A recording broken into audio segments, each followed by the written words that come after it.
DEM4B. Today we would like to talk about silicon control rectifier. Silicon control rectifier is the same family of the transistor. The definition of a silicon is a silicon control rectifier or semiconductor control rectifier is a 4-layer solid-state current controlling device. The principle of 4-layer PNP and NPN switching was developed by Moll, Tannenbaum, Golden and Holoya of Belly Laboratories in 1956. Thank you. My name is Ramal and today I want to explain about the characteristic of SCR. SCR is the reverse blocking mode of transistor, initially for reverse blocking mode of the transistor.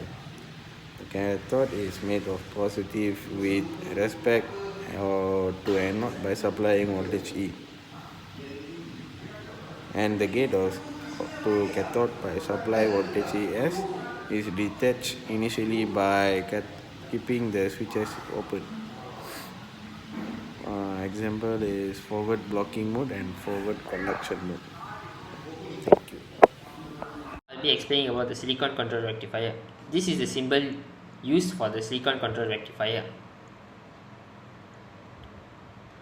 The silicon control rectifier is used for circuit diagrams or circuit 6 to emphasize rectifier characteristics while also showing the control gate. As a result, the thyristor symbol shows the traditional diode symbol with the control gate entering near the junction. That is all for the silicon control rectifier. Thank you for watching, and don't forget to like and subscribe.